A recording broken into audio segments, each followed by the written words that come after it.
नमस्कार, मैं आशीष कुमार। डेट है 17 सितंबर 2023।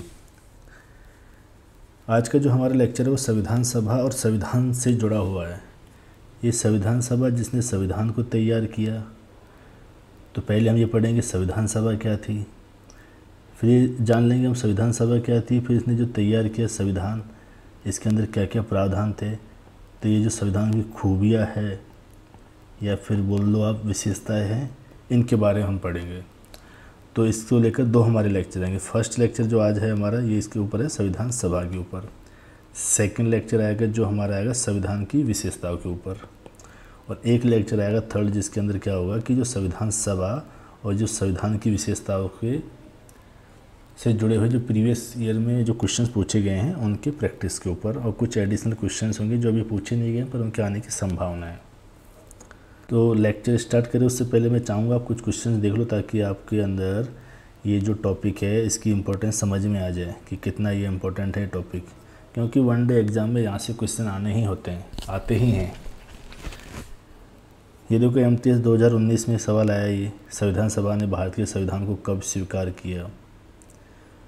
2020 में आया संविधान सभा चुनाव कब हुआ भारत में पहला।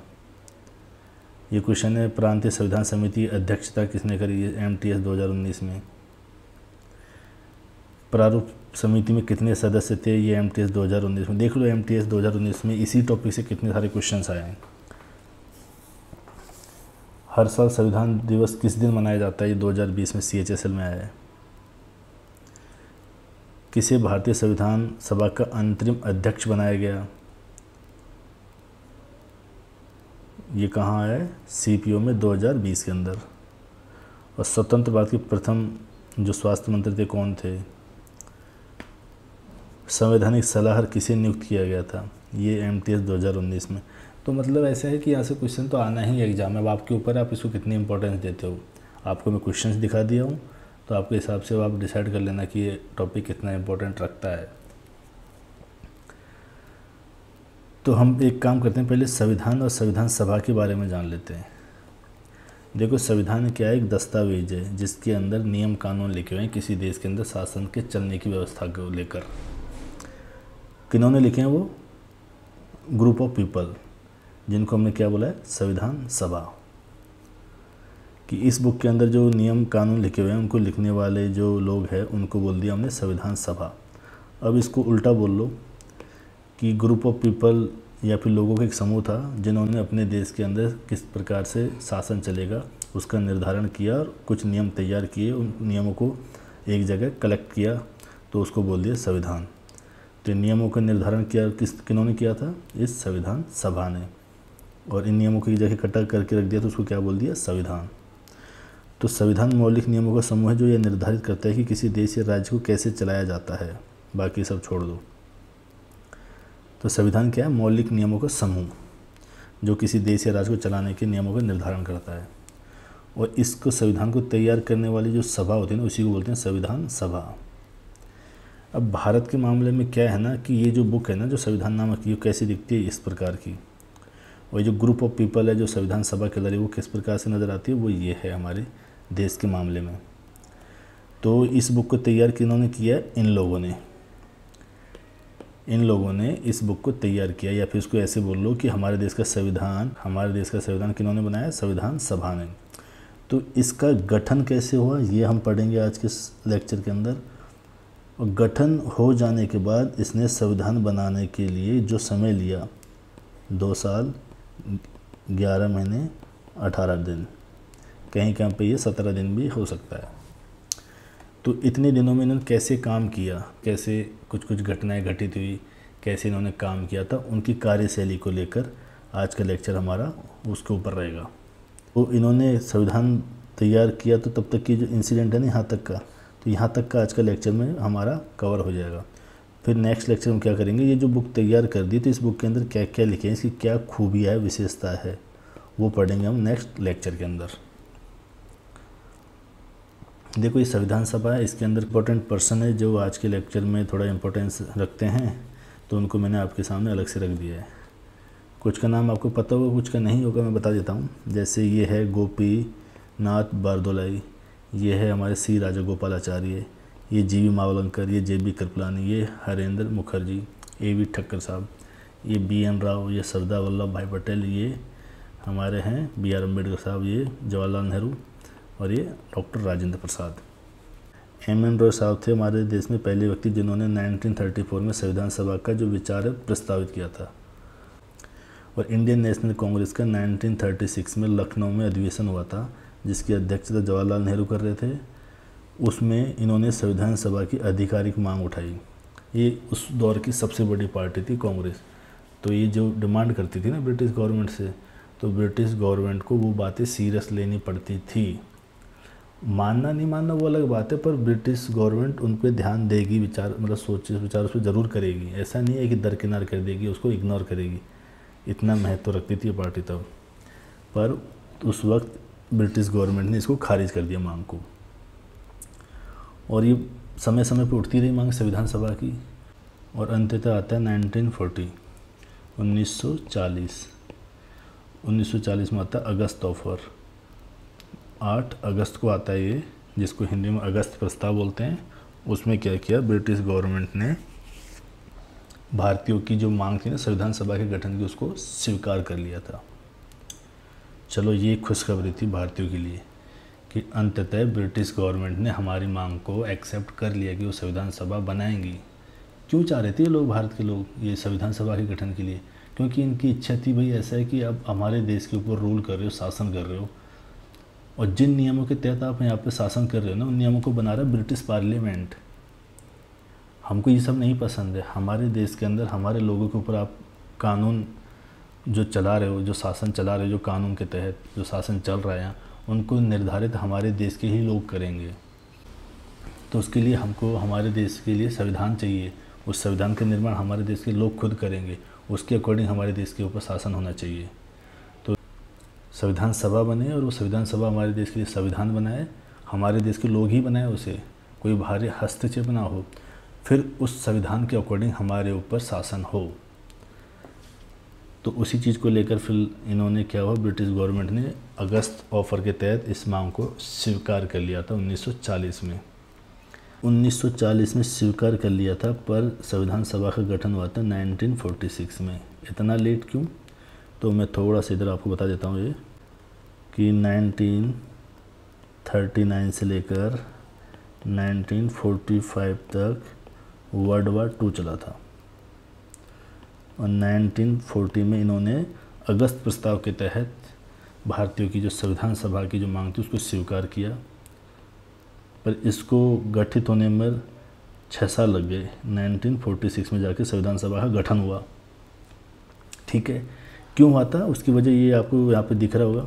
वजह आपके सामने है कि क्योंकि वर्ल्ड वार 2 छिड़ा हुआ था और ब्रिटेन उसमें इन्वॉल्व था। उस वक्त सबसे शक्तिशाली देशों में की लिस्ट में आता है ब्रिटेन, तो ये उसमें व्यस्त था। तो इस चीज़ के लिए डिले हो गया। और जैसे ही वर्ल्ड वार 2 1945 में एंड हुआ और फिर से जो संविधान सभा की गठन की प्रक्रिया चालू हो गई कि कैसे कैसे अब तैयार की जाएगी संविधान सभा। तो ये समझ में आ गया क्यों डिले हुआ। 1940 में संविधान सभा को स्वीकार किया गया इसकी मांग को। जब ये मांग को स्वीकार किया गया था उस वक्त भारत के वायसराय कौन थे? Lord Linlithgow. ये आपको पता होना चाहिए। कब आया था अगस्त प्रस्ताव? 8 अगस्त 1940 को।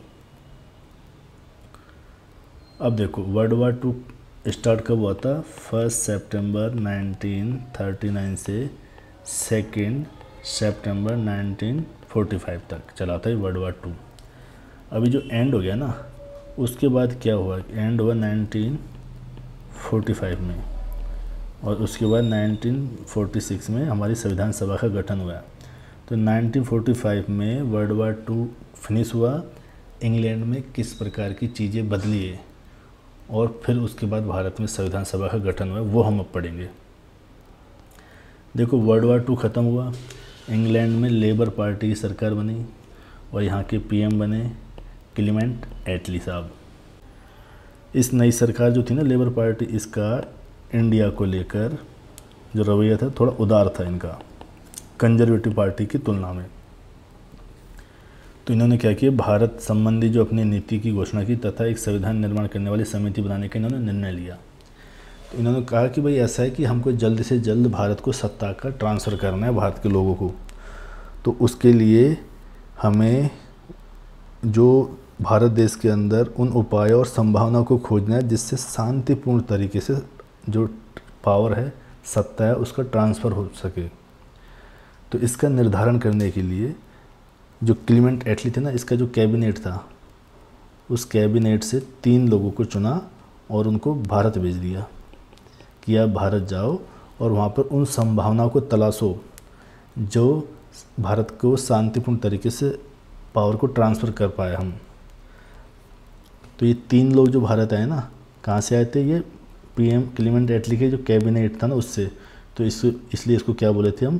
Cabinet mission. क्या बोले थे इनको? Cabinet mission. तो ये भारत कब आया? 24 मार्च 1946। तो कैबिनेट मिशन क्यों बोले, इसको समझ में आ गया? क्योंकि वहाँ के जो पीएम थे क्लीमेंट एटली, उसका जो कैबिनेट था उसके 3 मंत्री थे, उनको भारत भेजा, आप जाकर ये जांच परखो वहाँ पर कि किस प्रकार से भारत को सत्ता का हस्तांतरण किया जा सकता है शांतिपूर्ण तरीके से। तो ये था कैबिनेट मिशन। कब आया? 24 मार्च 1946 में। तो आपसे ये क्वेश्चन पूछा जा सकता है कैबिनेट मिशन भारत कब आया? तो ये डेट आपको पता होना चाहिए। कौन कौन थे इसमें? पैथिक लॉरेंस, स्ट्रैफोर्ड क्रिप्स, एवी अलेक्जेंडर। कई बार आपसे क्वेश्चन में ऐसा दे देगा कि लॉर्ड वेवेल को भी आपको कैबिनेट मिशन का सदस्य बना कर दे देगा, जो कि गलत होगा, क्योंकि ये सदस्य नहीं थे। ये लॉर्ड वेवेल थे उस वक्त भारत के वायसराय। कि जब कैबिनेट मिशन भारत आया तो उस वक्त भारत का वायसराय कौन थे? Lord Wavell. तो ये कैबिनेट मिशन भारत आ गया, तो यहाँ पर आकर इन्होंने क्या किया, यहाँ की जो राजनीतिक दल थे, चाहे वो इंडियन नेशनल कांग्रेस हो, कांग्रेस पार्टी, या फिर मुस्लिम लीग हो, बाकी छोटे मोटे जो दल थे उनसे बातचीत करी। और लास्ट में इन्होंने क्या किया कि भाई 16 मई 1946 में इन्होंने अपना एक योजना प्रस्तुत कर दी, जिसको बोला कैबिनेट मिशन प्लान।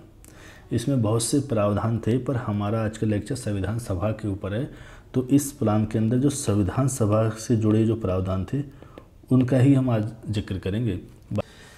तो आपको समझ में आएगा कि 24 मार्च को कैबिनेट मिशन भारत आया 1946 में, और 16 मई 1946 में इस मिशन ने अपना प्लान प्रस्तुत किया। तो उसको क्या बोला? Cabinet mission plan. कि संविधान सभा का गठन करना है तो किस प्रकार से उसका गठन होगा, तो इन्होंने उसकी रूपरेखा तैयार करके दे दी। तो वो रूपरेखा तैयार कैसी थी उसका हम अध्ययन करेंगे। उससे पहले मैं आपको दोबारा से एक बार चीज़ों को बता देता हूँ कि 1940 में अगस्त प्रस्ताव आया था, जिसमें संविधान सभा के गठन की मांग को स्वीकार किया था। गठन हुआ नहीं था, कि संविधान सभा की जो मांग थी उसको स्वीकार किया गया था। और कैबिनेट मिशन योजना के तहत संविधान सभा की स्थापना हुई थी। तो देखो, संविधान सभा के बारे में कैबिनेट मिशन प्लान क्या बोलता है कि भारत के जो पॉपुलेशन है उसके हिसाब से 389 लोगों को हम सेलेक्ट करेंगे, और उनका चुनाव कैसे होगा वो भी उसमें लिखा हुआ है। वो ये 389 जो है यही कहलाएंगे संविधान सभा के सदस्य। या फिर इसको ऐसे बोल लो कि इन्होंने बता दिया कि जो संविधान सभा होगी ना उसमें कितने मेंबर होंगे, तो उनकी संख्या इन्होंने बता दी कितनी? 389। ये कैसे डिसाइड करी इन्होंने देखा कि भारत की पॉपुलेशन उस वक्त 38 या 39 या 40 जो मान लो करोड़ के आसपास है, करोड़ के आसपास है ना। तो इन्होंने क्या किया कि 10 लाख लोगों के ऊपर एक सदस्य का निर्धारण किया इन्होंने, कि भारत की पॉपुलेशन इतनी ज़्यादा है तो उनमें 10 लाख लोगों के ऊपर हम एक सदस्य का निर्धारण करेंगे। तो इस प्रकार 389 सदस्यों का हमने एक संविधान सभा का प्रावधान रखा है।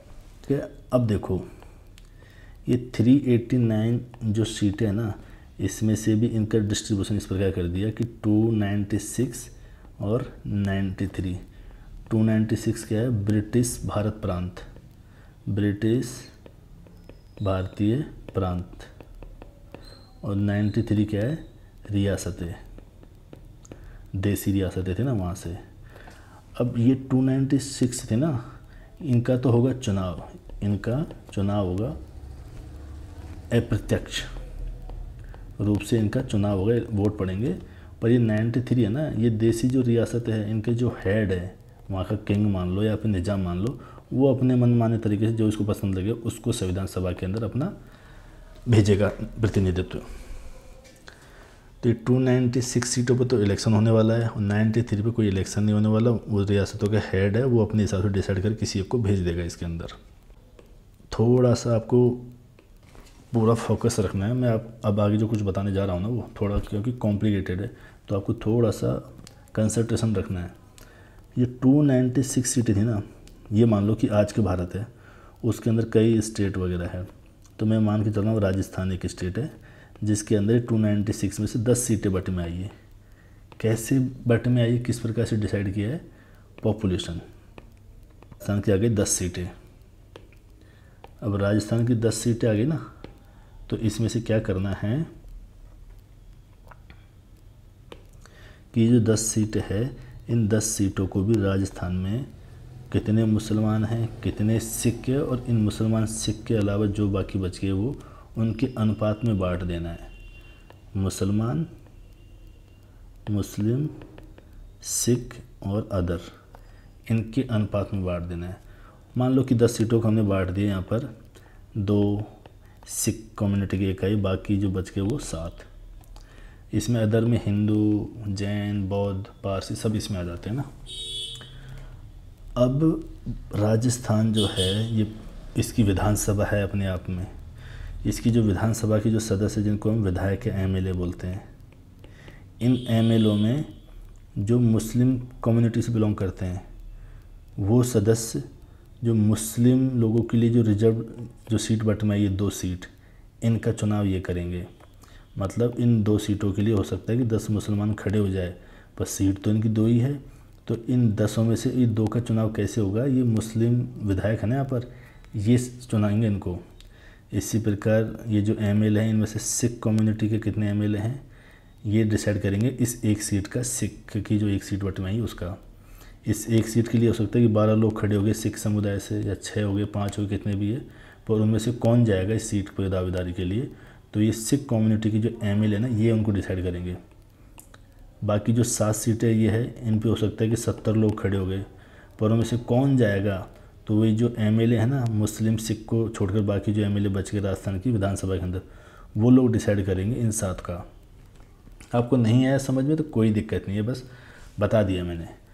पूछने वाला एग्ज़ाम में है नहीं, पर आगे जो 1-2 लाइन आएगी ना उसको समझने के लिए मैंने ये लाइन बता दी है, ये पॉइंट कंसेप्ट बता दिया मैंने।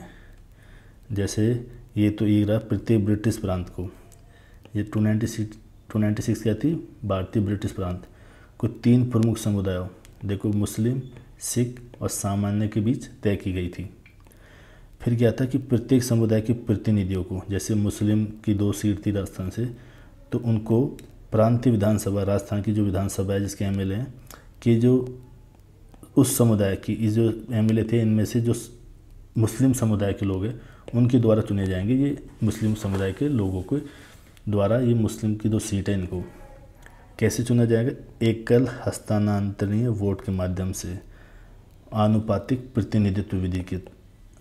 ये आपको रट लेना है, बिल्कुल रट लेना है। अभी बताऊंगा नहीं आपके समझ में आएगा ये। एकल हस्तांतरणीय वोट के माध्यम से आनुपातिक प्रतिनिधित्व विधि से किनका चुनाव करना है हमको?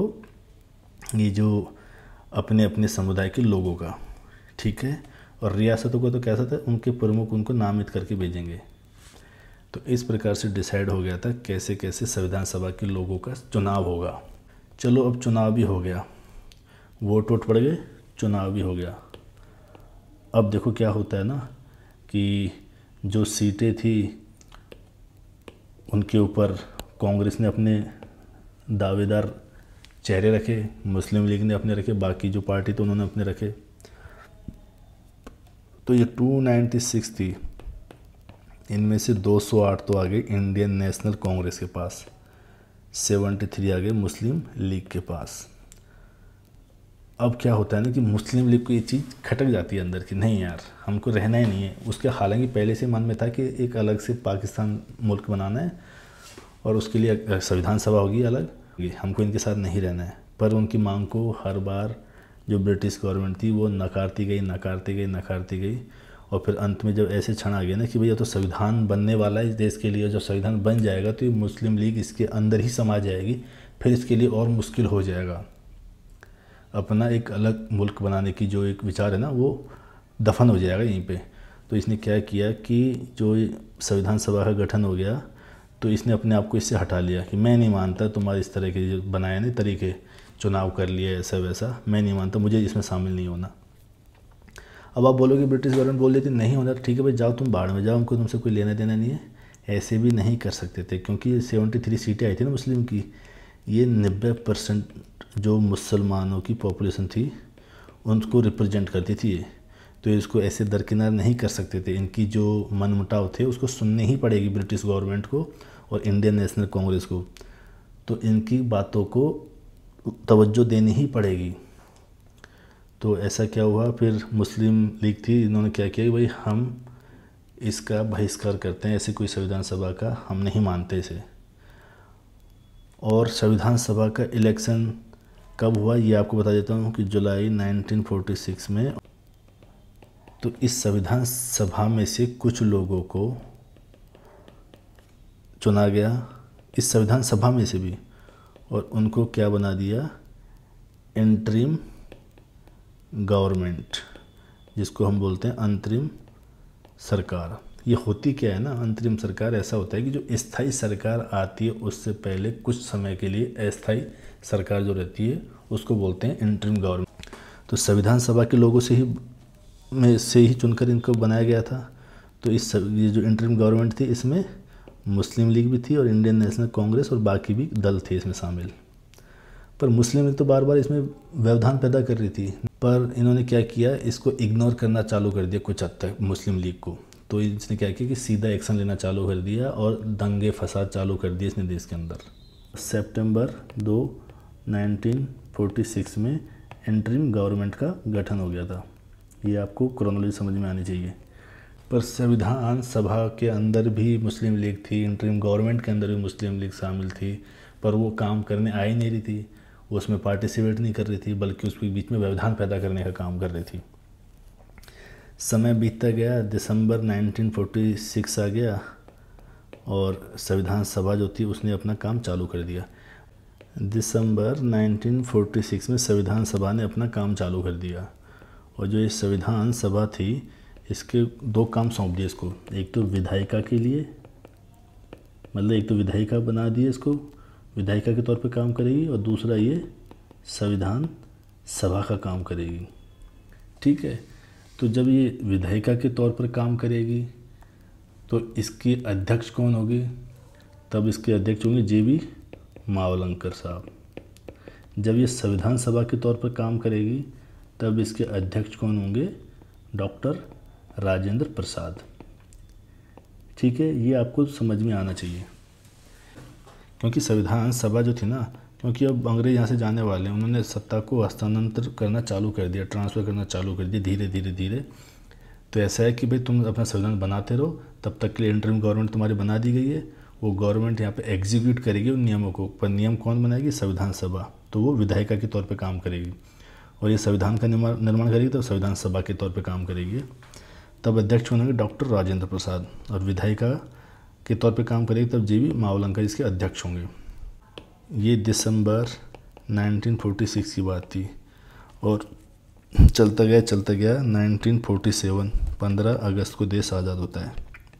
उससे पहले ही संविधान सभा अपना काम चालू कर दिया होती है 1 साल पहले ही, और इसी के बीच में क्या हो जाता है, विभाजन।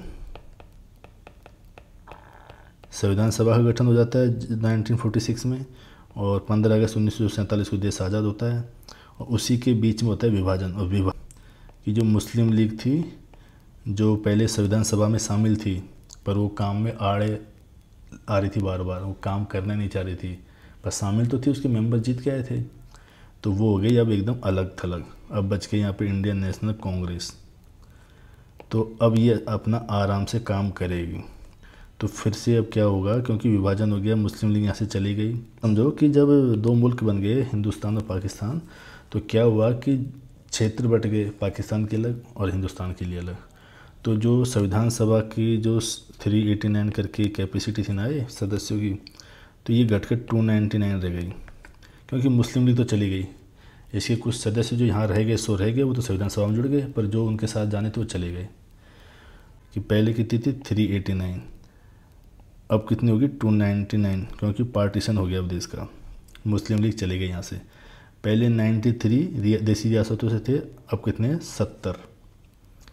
296 पहले ब्रिटिश प्रांत थे, ब्रिटिश भारतीय प्रांत, वहाँ से अब गया 229। तो इसकी पहली बैठक हुई थी 9 दिसंबर 1946 को। मुस्लिम लीग ने भाग नहीं लिया। पहली बैठक में अस्थायी सदस्य डॉक्टर सच्चिदानंद सिन्हा को चुना गया। फ्रांस में भी ऐसा था, वहाँ पे जब संविधान सभा बनी थी उसकी जो पहली बैठक हुई थी ना, तो उन्होंने क्या किया कि अपने जो सदस्यों में जो सबसे वरिष्ठ जो सीनियर है एज के हिसाब से उसको अध्यक्ष मान लिया। तो इसी प्रकार जब 9 दिसंबर 1946 को फर्स्ट बैठक हुई थी तो उसमें अस्थायी अध्यक्ष चुना था किसको, डॉक्टर सच्चिदानंद सिन्हा को। फिर उसके बाद 11 दिसंबर को 1946 को फिर बैठक हुई जिसमें इनका स्थायी सदस्य चुना गया किसको, डॉक्टर राजेंद्र प्रसाद को। और जो एस.सी. मुखर्जी थे, हरेंद्र मुखर्जी, उसको सभा का अध्यक्ष, तो कौन थे, डॉक्टर राजेंद्र प्रसाद। एस.सी. मुखर्जी को क्या चुना गया, उपाध्यक्ष के रूप में। फर्स्ट मीटिंग हुई थी इनकी, सिटिंग कब हुई थी, 9 दिसंबर 1946 को। उनमें अस्थायी अध्यक्ष चुना गया था कौन, डॉक्टर सच्चिदानंद सिन्हा को। फिर 11 दिसंबर को फिर बैठक हुई, तब इसको स्थायी अध्यक्ष चुन लिया संविधान सभा का कौन, डॉक्टर राजेंद्र प्रसाद, और उपाध्यक्ष एस.सी. मुखर्जी। और जो B.N. राव थे उनको संवैधानिक सलाहकार नियुक्त किया गया था। ये हरेंद्र, इसको एस.सी. मुखर्जी, ये कौन थे, उपाध्यक्ष किसके, संविधान सभा के। ये कौन थे, डॉक्टर राजेंद्र प्रसाद अध्यक्ष। B.N. राव, इसको क्या चुना गया था, संवैधानिक सलाहकार। तो B.N. राव को सभा का संवैधानिक सलाहकार नियुक्त किया गया। 1946 से 1947 15 अगस्त आने से पहले तक।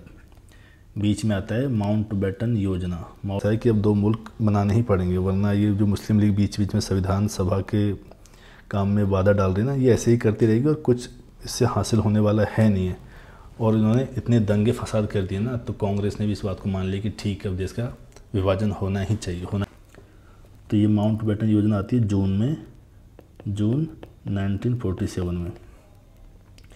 तो पारित हुई, तो मुस्लिम लीग के सदस्य जो भारतीय क्षेत्र का हिस्सा थे उन्होंने भी परिषद की कार्यवाही में भाग ले लिया। वही उन रियासतों के सदस्यों ने भी भाग लिया जो शुरू में कार्यवाही से दूर रहे। शुरू में वो जो रियासतों के लिए सीट फिक्स करी थी 93 की, रियासत का हेड भेजेगा यहाँ पर अपना प्रतिनिधि, पर उन्होंने क्या किया, दूर रहे थे इन सब। बाद में जैसे जैसे स्थिति ऐसी बनती है कि 2 मुल्क बन रहे हैं, ऐसा है पाकिस्तान हिंदुस्तान, और वो संविधान सभा अपना काम चालू कर दिया, उसके पास पावर आने लग गई, अब धीरे धीरे उसका रूल चलेगा। तो इन्होंने क्या किया, उसमें पार्टिसिपेट करना चालू कर दिया। 2 साल 11 महीने 18 दिनों में 11 सेशन आयोजित हुए। सेशन का मतलब है कि एक बैठक का मतलब नहीं कि एक दिन की।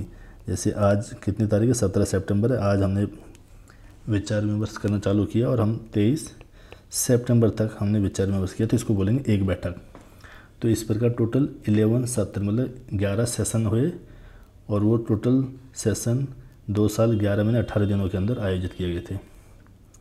अंतिम सत्र जो था वो 24 जनवरी 1950 को आयोजित किया गया था। जुलाई 1946 में संविधान सभा बन गई, पर मुस्लिम लीग ने इसके शुरू से बहिष्कार करना चालू कर दिया क्योंकि उसकी सीटें कम आई थी और उसको अलग राष्ट्र बनाने की जिद पे अड़ रहा हो। अब देखो, ये जो संविधान सभा थी ना, संविधान सभा, मुस्लिम लीग चली गई, अब ठीक है, अब आराम से अपना काम करेगी संविधान सभा। तो इसके जो मेंबर थे, अब इसकी कैपेसिटी कितनी थी, स्ट्रेंथ कितनी थी, 299। कुछ समितियां बना दी कि ये समिति बना दी इसका ये काम, ये समिति बना दी इसका ये काम, ये समिति बना दी इसका ये काम, कि संविधान हमको बनाना है, पर संविधान अपने आप में एक बहुत बड़ा ढांचा है, दस्तावेज है, वो तैयार करना पड़ेगा। तो सबको काम बांट दिए। ये 299 लोग थे ना, सदस्य थे, तो इनको अपना अपना काम बांट दिया कि भाई तुम ये काम करो, तुम ये काम करो, तुम ये काम करो, इससे जुड़े अपने नियम कानून जो भी है प्रावधान बताना, उस पर बैठेंगे। तो इस तरह से बैठक हुई ना 11, ये इन्हीं के ऊपर हुई थी कि इनको जो काम सौंपे गए, इन्होंने कितना वो काम किया, किस तरीके से किया, उस पर विचार विमर्श किए, तो उसी को सेशन बोलते थे। और फाइनल जब क्लियर हो जाता था, हाँ इस पर सबकी सहमति बन गई, तो उसको ऐड कर देते थे कि हाँ ये तैयार हो गया, ये तैयार हो गया, ये तैयार हो गया, और ऐसे चलते चलते ये फाइनल संविधान तैयार हो गया था हमारा। तो ये समितियाँ बना दी गई जिनको अपना काम सौंप दिया गया। तो कुछ इंपॉर्टेंट समितियाँ थी जिनके अध्यक्ष कौन कौन थे, ये इम्पोर्टेंट है, इसलिए मैंने आपको ये जो खाका है ना, ये जो आपके सामने मैंने लीडर्स के चेहरे रखे हैं उनके हेड रहते हैं ये। तो B.R. अम्बेडकर साहब, चाचा नेहरू, J.B. मावलंकर और ये डॉक्टर राजेंद्र प्रसाद, ये हमारे सरदार वल्लभ भाई पटेल, J.B. कृपलानी, हरेंद्र मुखर्जी, A.V. ठक्कर और गोपीनाथ बारदोली। अब देखो मैंने आपको क्या बताया कि संविधान बनाने के लिए संविधान सभा इकट्ठी हुई, उसमें 299 मेंबर थे। उनमें से कुछ मेंबर जो थे उनकी अध्यक्षता में कुछ कमेटी बना दी गई, समितियाँ बना दी गई, उनको काम सौंप दिए गए। तो ये समितियाँ इंपॉर्टेंट हो जाती है आपके लिए। तो पंडित जवाहरलाल नेहरू से जुड़ी जो समिति है ना, उसके लिए आपको एक चीज़ याद रखनी है कि संघ जहाँ आ जाए, संघ शक्ति समिति, संघ संविधान समिति, तो पंडित जवाहरलाल नेहरू, ठीक है। ये आपको याद करने का एक मैं थोड़ा सा शॉर्टकट बता दे रहा हूँ। और जब प्रांतीय आ जाए तो ये जाएंगे सरदार वल्लभ भाई पटेल के पास, प्रांतीय संविधान समिति। मौलिक अधिकार, अल्पसंख्यकों, राजनीतिक और बहिष्कृत क्षेत्रों की सलाहकार समिति, इनके भी अध्यक्ष होते वल्लभ भाई पटेल। इतना बड़ा नाम है, ये सब एक साथ आ जाए तो वल्लभ भाई पटेल। फिर इनके अंदर उप समितियाँ बना दी गई, पर मौलिक अधिकारों पर उप समिति आ जाए तो J.B. कृपलानी। J.B. कृपलानी कौन है? ये है J.B. कृपलानी साहब। अल्पसंख्यक उप समिति इसके थे हरेंद्र कुमार मुखर्जी, ये है हरेंद्र कुमार मुखर्जी। उत्तर पूर्वी सीमांत जनजातीय क्षेत्र, असम बहिष्कृत और आंशिक रूप से बहिष्कृत क्षेत्र उप समिति गोपीनाथ बारदोली, यह है गोपीनाथ बारदोली। बहिष्कृत और आंशिक रूप से बहिष्कृत क्षेत्र असम के अलावा इसके थे A.V. ठक्कर, तो ये थे A.V. ठक्कर, ठीक है। अब देखो ये जो डॉक्टर राजेंद्र प्रसाद थे ना, ये 3 समितियों से जुड़े हुए थे। तो उनको मैं एकदम आपको एक शॉर्टकट ट्रिक दे देता हूँ। जैसे मैं इधर लिख रहा हूँ, राष्ट्रीय ध्वज निर्माण प्रक्रिया का संचालन। तो देखो यहाँ पे मैंने लिखा राष्ट्रीय ध्वज, तो यहाँ पर आएगा आपको राष्ट्रीय ध्वज पर तदर्थ समिति के अध्यक्ष कौन थे? डॉक्टर राजेंद्र प्रसाद। तो राष्ट्रीय ध्वज निर्माण प्रक्रिया, तो ये आगे प्रक्रिया। तो प्रक्रिया समिति के नियम के जो है ना, प्रक्रिया समिति के नियम क्या होंगे, उसके जो अध्यक्ष थे वो कौन थे? राजेंद्र प्रसाद। फिर आती है आगे संचालन समिति, तो हमने क्या लिया? राष्ट्रीय ध्वज निर्माण प्रक्रिया का संचालन। तो राष्ट्रीय ध्वज आ जाए, उससे जुड़ा कोई समिति पूछे तो डॉक्टर राजेंद्र प्रसाद। प्रक्रिया समिति के नियम की अध्यक्षता किसने करी थी? तो वो कौन थे? डॉक्टर राजेंद्र प्रसाद। संचालन से जुड़ा आ जाए कि संचालन समिति के अध्यक्ष कौन थे? डॉक्टर राजेंद्र प्रसाद। तो आप इसको एक साथ ऐसे याद कर सकते हैं, राष्ट्रीय ध्वज निर्माण प्रक्रिया का संचालन डॉक्टर राजेंद्र प्रसाद ने किया था। तो आपको वहाँ पर थोड़ा हिंट मिल जाएगी, आप क्वेश्चन को सही कर दोगे। फिर आते हम आगे, ये है हमारे कौन? J.B. मावलंकर, जो संविधान सभा के कार्य हेतु समिति बनाई थी, संविधान सभा के कार्य हेतु समिति, उसके अध्यक्ष कौन थे? J.B. मावलंकर। प्रारूप समिति, ड्राफ्ट कमेटी, जिसके अध्यक्ष कौन थे? B.R. अम्बेडकर साहब। तो ये कुछ इंपॉर्टेंट समितियाँ, टोटल कुल 22 समितियाँ थी, जिनमें से कुछ छोटी कुछ बड़ी, जिनमें 8 तो मुख्य थी, बाकी अन्य जो छोटी है। तो उनमें से कुछ इंपॉर्टेंट है, मैंने आपके सामने यहाँ लिख दिए। स्टेट कमेटी, राज्यों के साथ बातचीत के लिए समिति बनाई थी, जवाहरलाल नेहरू की अध्यक्षता में बनाई थी। स्टेट कमेटी राज्यों के साथ बातचीत के लिए समिति थी, वो जवाहरलाल नेहरू की अध्यक्षता में बनी थी ना। अब ये ड्राफ्टिंग कमेटी बनाई ना, जिसके अध्यक्ष कौन थे? B.R. अम्बेडकर। तो इसमें टोटल कितने सदस्य थे? 7। 1 2 3 4 5 6 7। नाम क्या थे? पहला था अल्लादी कृष्णा स्वामी अय्यर, ये रे। N. गोपाला स्वामी, ये रहे। K.M. मुंशी, ये रहे। मोहम्मद सादुल्ला, ये रहे। B.L. मित्तर, ये रहे। D.P. खेतान, ये रहे। तो ये आपको नाम पता होना चाहिए कि ड्राफ्टिंग कमेटी के जो सदस्य हैं इनके नाम। फिर आपको यहाँ पर ये मिलेगा कि जो B.L. मित्र थे ना, B.L. मित्र इन्होंने रिजाइन कर दिया था क्योंकि हेल्थ इशू था इनको कुछ, और इनकी जगह कौन आ गए थे? N. माधव राव। देखो N. माधव राव। और D.P. कैथान थे, इनकी हो गई थी डेथ 1948 में, तो इनकी जगह कौन आ गए? T.T. कृष्णमाचारी। अब देखो जुलाई 1946 में संविधान सभा बन गई और इसने दिसंबर 1946 से अपना काम चालू कर दिया, राइट। तो जुलाई 22, 1947 में इसने नेशनल फ्लैग को अडॉप्ट कर लिया। ये क्वेश्चन आएगा, संविधान सभा ने adoption of national symbols, constituent assembly of India adoption of national symbol, कि जो संविधान सभा जब तक अस्तित्व में थी ना, उसने कौन कौन सी चीज़ों को अडॉप्ट किया था। राष्ट्रीय ध्वज को अडॉप्ट किया था, कब किया था? 22 जुलाई 1947। ये मैंने ये टेढ़ा इसलिए लिखा है इधर कि जो 15 अगस्त 1947 से पहले की घटना है इधर, और ये 15 अगस्त 1947 के बाद की। तो क्या किया, नेशनल फ्लैग को अडॉप्ट किया था कब? 1947, 22 जुलाई 1947। और जनवरी 24, 1950 में किसको किया था? National anthem.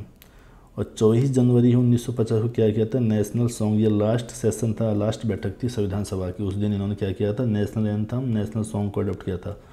और उसी दिन 24 जनवरी 1950 को डॉक्टर राजेंद्र प्रसाद थे, उनको भारत का फर्स्ट प्रेसिडेंट चुन लिया गया था इनके द्वारा, संविधान सभा के द्वारा है ना। तो ये आपको क्लियर हो गया सारा चीज़ कि 15 अगस्त 1947 से पूर्व जो था 22 जुलाई 1947, तब तो क्या किया था? National flag.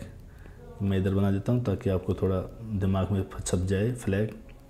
उसके बाद नेशनल एंथम, जो फ्लैग के 76 तले हम गाते हैं, नेशनल सॉन्ग, और डॉक्टर राजेंद्र प्रसाद, ये सब 15 अगस्त के बाद 24 जनवरी 1950 को इनको अडॉप्ट किया था।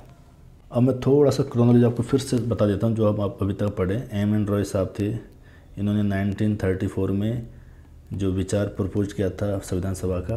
कांग्रेस पार्टी ने 1936 में ऑफिशियल इसकी डिमांड करी थी। 1936 में कहाँ पर? लखनऊ में। अध्यक्ष कौन थे? जवाहरलाल नेहरू। पर इसको खारिज कर दिया गया था। अंततः क्या हुआ? तो 1940 में अगस्त ऑफर के तहत संविधान सभा की मांग को स्वीकार कर लिया। पर संविधान सभा का गठन कब हुआ? 1946 में कैबिनेट मिशन प्लान के तहत। और इसके तहत जो संविधान सभा का गठन हो चुका, ये अपने काम में लग गई दिसंबर 1946 में। और 1947 में 3 जून को क्या हो गया? माउंटबेटन प्लान आ गया, जिसके तहत 2 राष्ट्र हिंदुस्तान और पाकिस्तान, या इंडिया और पाकिस्तान बन गए। फिर होता है उसके बाद आती है 22 जुलाई 1947, जिसमें नेशनल फ्लैग को अडॉप्ट किया गया था। 15 अगस्त 1947 को क्या था? भारत को संविधान सभा पूर्णतः प्रभुत्व संपन्न हो गई, आज़ाद हो गया भारत। और ये 24 जनवरी 1950 को क्या हुआ था? नेशनल एंथम, नेशनल सॉन्ग, और डॉक्टर राजेंद्र प्रसाद को प्रेसिडेंट बना दिया। देखो, जन गण मन जो है ना, ये तो है नेशनल एंथम, जिसको किसने कंपोज किया था? रविंद्रनाथ टैगोर ने। और वंदे मातरम, अच्छा कब था? ये ईयर 1911 में इसको कंपोज किया गया था। किसको? जनगण मन अधिनायक जय, जो नेशनल एंथम है अपना वो। और जो वंदे मातरम है, ये नेशनल सॉन्ग है इंडिया का। इसको कब कंपोज किया गया था? किसके द्वारा? बंकिम चंद्र चटर्जी। कब? 1870 में। ठीक है। अब कुछ बातें और है जो संविधान सभा से जुड़ी है कि इसको 2 वर्ष 11 महीने या 17-18 दिन इसको समय लगा था। कुल खर्चा कितना आया था संविधान को बनाने में? 64 लाख का आया था। 165 दिनों के 11 सत्र हुए थे। अब आप बोलेंगे सर यहाँ तो 2 साल 11 महीने, मतलब जो 11 सत्र हुए थे ना, उसमें टोटल इतने दिन ये बैठे थे, 165 दिन तक।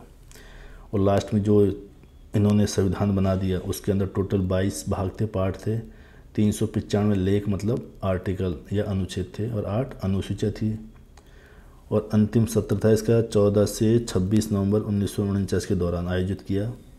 और संविधान को 26 नवंबर 1949 को संविधान द्वारा पारित और अपना लिया गया था। कब? 26 नवंबर 1949 को इसको अपना लिया गया था। संविधान को लागू नहीं हुआ था। 26 नवंबर 1949 को इसको अपना लिया गया, पर 26 जनवरी 1950 को इसको लागू किया गया था।